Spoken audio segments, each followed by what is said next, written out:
The shadow of a sociopath. Have you ever walked into, it's a sunny day and you're walking along, and before the rain comes, there's always a shadow that comes with it, right? Of course, it's the clouds, right? Gathering. And with the shadow, of course, you lose the clarity of the sun, right? And I choose the word sociopath instead of narcissist because narcissist is being used a lot, right? Sociopath goes along the same avenue, and they call it the socio because social skills are extremely lacking from such a person. And they go, that's where they use a term when they get to the extreme level of being psychopath, right? So the sociopath is so close and can be at any given moment, if given the right conditions, become a psychopath. That's when they can do a lot of harm, right? They can really do a lot of harm. Their shadow, their shadow is of such that just as the clouds can come and begin to bring a rain, you can have a season of a consistent sprinkling upon your life from their very shadow. Okay. Their shadow could come in so many different avenues. Now, if you've grown up with them in your life, of course, their shadow have a tendency to stick around you. And especially when the thing is about sociopaths in general is that they are very obsessive. And when they put their attention on something, it just goes to show that the power of intention and attention is extremely powerful to get what you desire. They use this powerful aspect of the human psychology or physiology to focus their attention on an object, which is a person. When they do that, they can send their shadow, not just a shadow, their shadow. Now, everything that they are and what makes them up will become more, they can be miles away from you. But their fellow family spiritual members can start showing up in your life. And they're dependent upon the direction and the type of thoughts they're having towards you. These certain type of peoples will begin to show up and do the very same thing they would do to you if they were currently present in your environment, in their body, right? So since they can't be omnipotent, they can't be everywhere, they can send their messengers, they can travel to you through their shadow. When their shadow shows up in your life, the people that are doing the certain things are doing what they're doing in your environment is to cause you to react to what you've known from old, the familiar zone. And what the reaction does, the reaction will throw you off from your game. It throws you off from your effect where you got away from them and you began to level up. You began to become better. Of course, like any disease, any virus, once you're well from it and you're away from it, you form a certain amount of activity in your life that makes you healthy once again, right? The thing is about battling the shadows of the narcissist is that the narcissist, or I should say the sociopath, is that they set you on a path that is off from what you were intended to be on or what you were on. And without realizing it, this darkness begins to change you by creating a certain type of hypnosis, a trance. They put you in a kind of a trance, and you begin to behave and act out what, see, because the thing is, like with sociopaths, narcissists, anyone who's got any social disorders, is that their whole intention is that they're not happy. And the saying is so true that says misery loves company.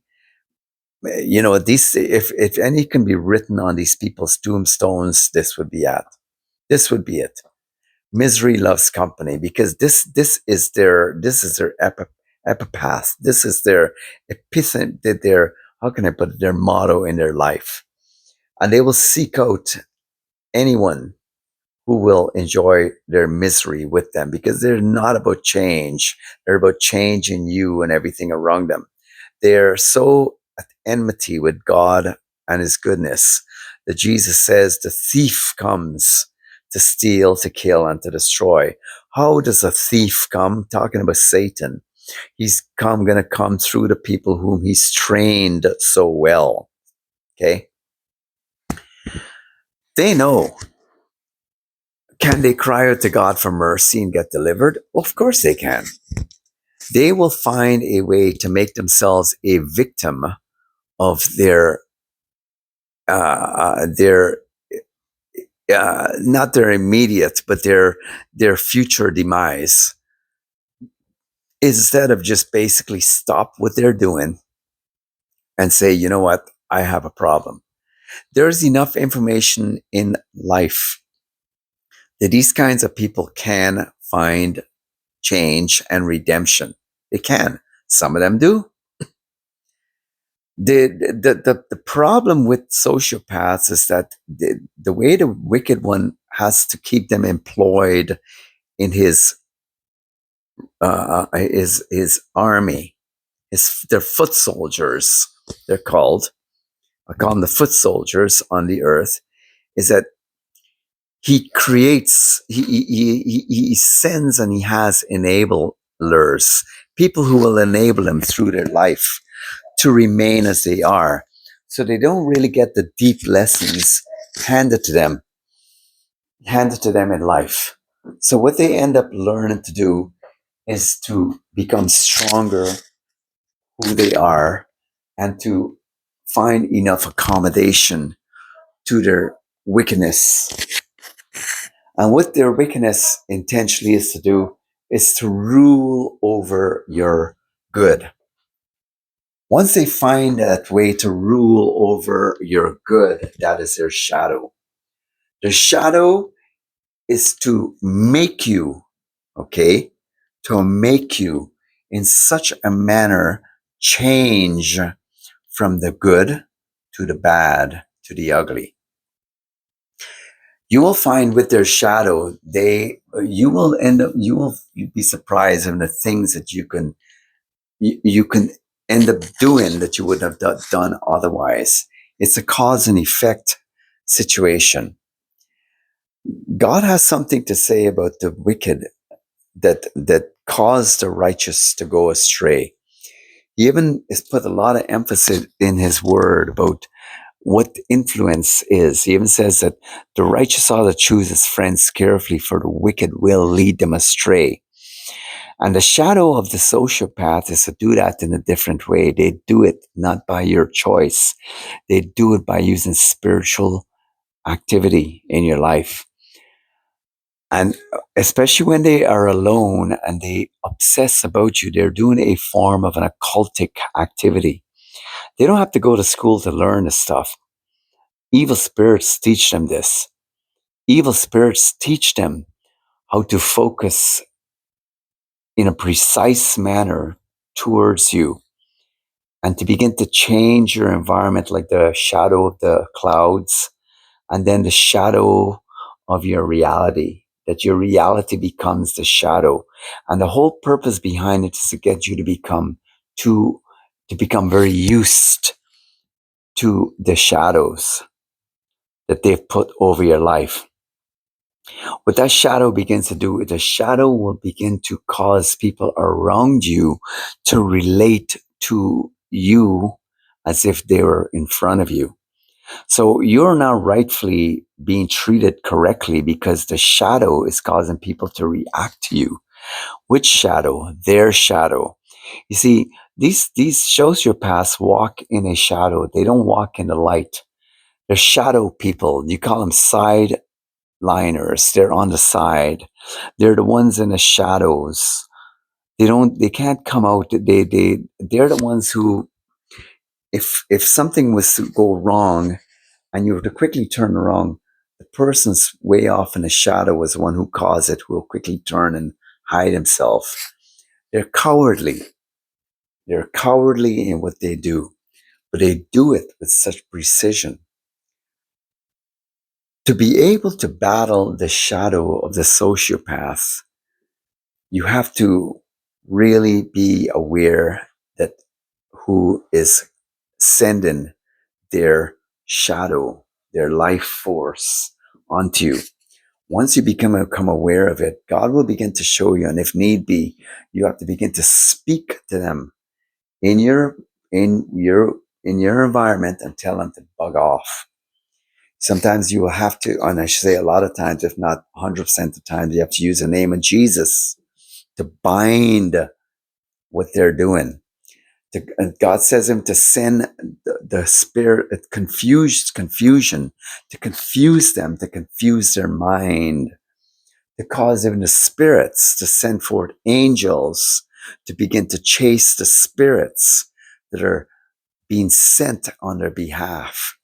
See, mankind has been given a lot of authority on this earth, and demons can't have access to this world but by the means of the human element. So, how you fight these shadow people, these sociopaths, you have to know that you are engaging in a war with them because they are, from the time they were born, okay, from the time they were born, whatever innately happened to them in the womb, they're all about conflict. Okay, they have been literally birthed. birthed. They've been birthed from the womb by shadow creatures. And like I said, once again, along the way, they can still find redemption. Okay, any human being can find redemption from God. But these people do know what they're doing. You can call it, you can call it witchcraft, occultism, whatever the case is. But the majority of the times you'll know who you're dealing with based upon who is doing what to you in your life that didn't happen otherwise, because they will resemble the shadow of the sociopath. So you all have a good day and know everything in life is just this. It's all relative. It's not doesn't have to be crazy in the mind. It's all relative. Some people are blessed not to have these people in their lives. And some people, well, they're going to learn and they will be forced to learn how to grow spiritually. Have a good day and do like and subscribe. Thank you.